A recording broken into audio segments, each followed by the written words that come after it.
Hello there. So I'm very excited, not because of the movie I just saw, because that was boring as fuck. But once again, for like the second time, I'm being joined by someone. I'm being joined by my very good friend, Marianne. There she is. And she's wearing her bride-to-be crown that I bought her. I hate him for this, by the way. She really hates me for it. I really do. Which just makes me so happy. I know. But my girl Marianne, she's going to be getting married here in a few weeks. I'm in the wedding party, going to be a bridesmaid. Really stoked. I'm not kidding, and I'm really stoked about that. It's really kind of an honor. Marianne and I have been friends for at least 10 years, and when we were in kind of the infancy of our friendship, we used to go to movies a lot. We saw Indiana Jones 4. It was about aliens. Yeah, and then we went and saw the awful X-Files sequel, which was not about aliens. So you can see kind of where the confusion. So we went and saw American Assassin, and I have no idea what to say about this. What's the rule on swearing here? Because I have a sailor's mouth, and I got a lot to say with it. When I started these, like, I was always very cautious about, I've got kids on my Facebook page, so I'm gonna try to keep this PG. That has kind of gone out the window in the past couple. Like, so I'm gonna say let's not go too bad, but let's also don't hold back too much. Minimal use of the F word is what you're saying. Yeah, but again, I break that rule fairly constantly, so I mean, you know. Okay, first of all, I'm a feminist, so you bet your ASS that I was pissed as HE double hockey sticks. That just sounds retarded. I know. HE double hockey sticks. I know.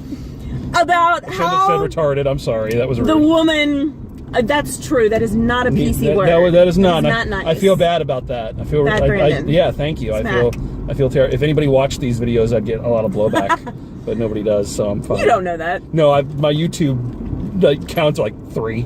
Well, they watch it on Facebook, right? Yeah, true. Okay. All right. Okay. So we have the gorgeous Iranian Middle Easterner girl, double agent, of course, because that's always how it goes. Double agent for the good guys, kind of, though, which was really weird. Yeah, because she went from, like, she was working with them, and then they found out she was a double agent for Iranian Secret Services, who were also working on the case. So she was just a plant put in there by the other good guys. So that made very little sense. No, yeah, that really didn't. But anyway, so sorry to. Choo-choo train. So first of all, they give her a definite interest in the lead guy, because of course the lead is a guy. And then of course they make her the emotional spy, but she always has to look gorgeous. Yeah. Well, now again, to be fair on that, and I even leaned over and said this to you during the movie, like, I would love to see a spy movie, you know, an actual serious spy movie, not a common one, where the spy was like average looking or like not good looking at all, like someone who would actually fucking blend in to the background. Well, or even if they were pretty, I mean, like, well, let's say it's a female, not have makeup all over her face. Because I'm sorry, when she's in the field, she's not going to have makeup on her face. But of course they gave her the emotional things. We're going to get the bastards. Oh, or whatever the hell she said. We're going to get those fuckers. We're going to go get those fuckers. It's like, wow, that was the worst line delivery in the movie. And I promise you this, being female, we can kill with far less emotion than men. Especially this one. That's true. Yes. I'm not saying I have. She plays with fire, yo. I do. I eat fire. It's a lot of fun. Yeah. Anyway. We handle pain much better than men. We have far less emotions than men. And if you piss us off to the point where we become emotionless, we will kill with no qualm whatsoever. Can't argue with any of those points. See? He knows what I'm talking about. That's right. But yeah. So yeah, did not buy that with her at all. The whole thing, I think the biggest problem with the whole thing is that it is so paint by numbers. It is It is it's trying to be a Jason Bourne movie in that it's trying to be realistic, but the hero is a hot-shot young agent who won't follow the rules, so it's trying to steal that from a James Bond movie. So yeah, basically, the girl falls into the stereotype of all females in spy movies. The kid, the lead there is the stereotype for every young spy film. I mean, there's nothing original here, nothing even close to original. But Michael Keaton biting off bad dude's hair was awesome. Michael Keaton was like the only thing good about this movie, and Michael Keaton's the only thing good about a lot of movies. Yeah, but what made me mad is like you're watching, and you're like, why can't the movie be about him? Right. Like, because he's too old now. He doesn't get to be the young hotshot lead anymore. Fuck that. He was beating the shit out of guys. He was a badass. He was so much more of a badass. Yeah, I would have totally rather seen the movie be about him. Yeah, like the torture scenery's like just mocking the guy the whole way through. That was awesome. And yeah, and it rips off his ear with his teeth and chews it. It's like, damn, dude. I would also like to point out that women could probably totally withstand torture far better than men could. So, and what made it even worse for me is not only was it like paint by numbers, but like it had long stretches of just unbelievable boredom. Like anytime they stopped to have like a conference or to meet or to talk about something, it was just, I mean, it wasn't that terribly long of a movie, but it felt really, really, really long. But then it also combined elements of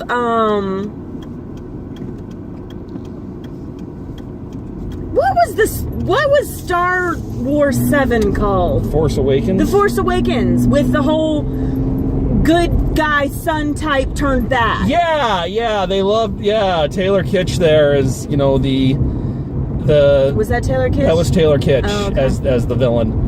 And oh my God, did they make him an American stereotype? Southern accent, the type that you would expect to be a patriot. I think just to hammer in how American he was. I think that's his actual accent, though. Well, then they typecast him to make sure that, I'm not saying it was right. I'm just saying I think that might be how he actually talks, but I haven't seen Taylor Kitsch enough to kind of go to know enough about his acting to go, yes, that was how he does that. But yeah, he was the original trainee of Michael Keaton, but of course he went bad because Michael Keaton didn't come rescue him from some undisclosed. Again, why couldn't the movie just have been about Michael Keaton taking on his former protege? The young versus the old type thing. That would have been interesting. Mm-hmm. That would have been fun. Maybe, I don't know, because this was unbelievable. I mean, I know it's based on a book, but it is. Yeah, that's what it said at the. I didn't know that. That's what it said at the end. It said it was based on a book by generic spy movie writer number 35. I mean, I might have to read that. Why? Just to see how much they changed. Yeah, it was. Again, I want to say more. I've got a lovely lady here. We're doing a review, but I'm fighting to think of more to say about this because there's not a lot. The action scenes are very generic. The whole thing was generic. That was actually exactly what I was about to say. It was a very generic movie. Yeah. I mean, it wasn't bad. I'm not going to say it was bad. No, I honestly can't go that far either. I've seen way worse, especially recently. I would not pay to see it in the theater, though. I would totally wait till it comes to Netflix or Redbox or gets put on TV or whatever. See, I want you to... Everybody, you heard her say that. She was mad that I paid.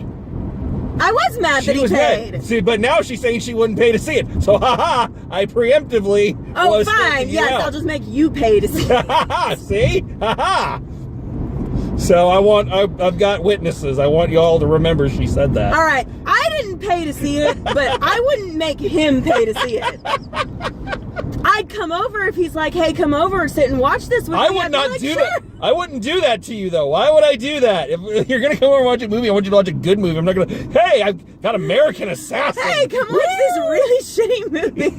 And not even... It wasn't that shitty. It was just so generic. But yeah, and that's even the other thing. Like, I'd invite you over to watch, like, a shit... See, there's the Fiona thing again, the green light. You have the Fiona thing. She looks very Fiona-esque with the crown. Well, if you know Shrek and you know me, you know that I'm a lot like Fiona. So, see? But it's not even, like, bad in a fun way.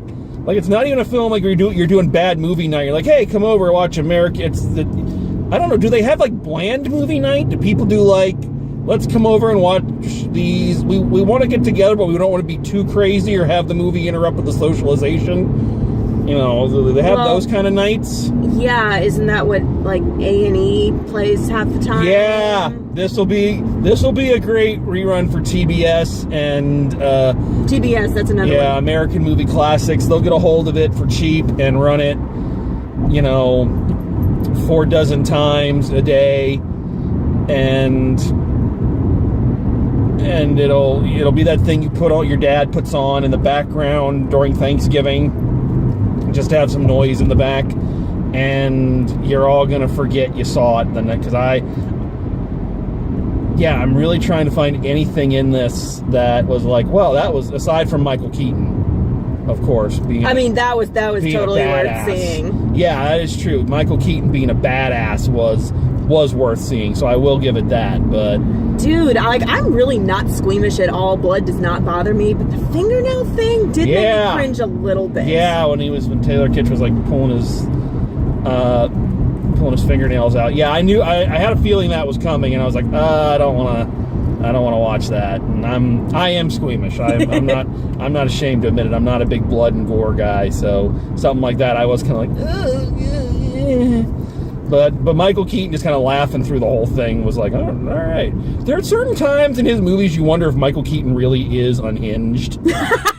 Like, because he just plays unhinged. He really does. He plays unhinged super so well. And you're just like, is he actually just a little off? Because he might be. I mean, think about, like, I don't know, did he do anything of note before Batman?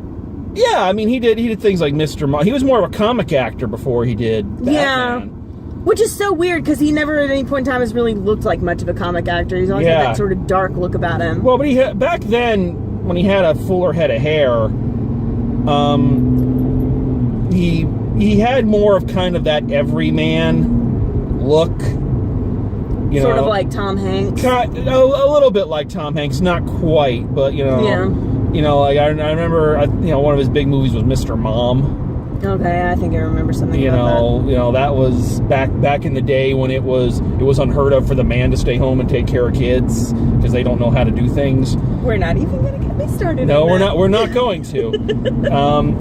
But yeah, he was more of a comic actor kind of before Batman hit, and then he went away for a real long time. And now it's like he's having this career resurgence because he's in everything, and he's been really good in everything he's been in since he's been back. Well, they put him in stuff like Mr. Mom and Batman and Beetlejuice, and then it's like they suddenly realize, oh, this guy is actually a really freaking good actor. So let's bring him back to do some really amazing roles. Well, it seems like what they're doing a lot, because again, this is what I think they do with a lot of older actors. He's not even that old, really. No, but he's looking it though. Yeah. Is that they like, and he's a good one for it, they like to bring him in to kind of be the anchor for some of these younger kids, to give them someone to work off of, to give them, he was really good in the Spider-Man movie. He was really, you could tell, the only thing that was giving this kid playing this hero, and again, I don't know his name, they called the character like 5 different things. They kept calling him Rap and Mitch. Yeah, so it's like, so his name's Mitch. Why are they calling him Rap? His name is Mitch Rapp? I guess. I don't know. Like, I was really curious about that. I didn't know if I zoned out and missed a part where they gave him a code name Rap, which, I don't know. I don't know why they do that, but I don't know. You were the one who was in there the whole time during the movie. I've got to say this too. This pissed me off.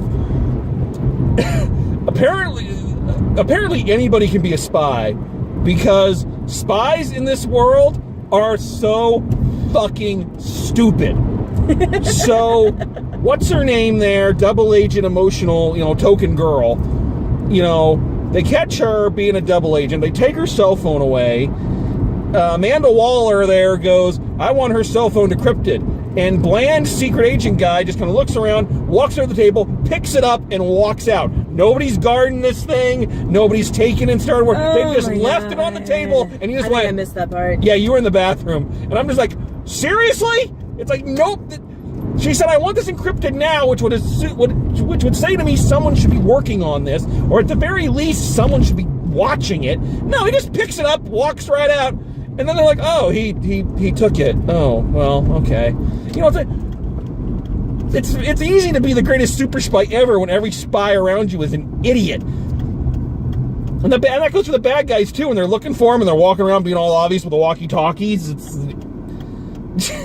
Yeah, and that's another thing, because nobody's going to suddenly notice putting their finger up to their ears to try and listen to something. I don't... Jesus, I could blend in more to a crowd than these people. I don't know much about super secret spy technology, clearly. I have to imagine it's better than how they portrayed in the movies. Especially the earpiece.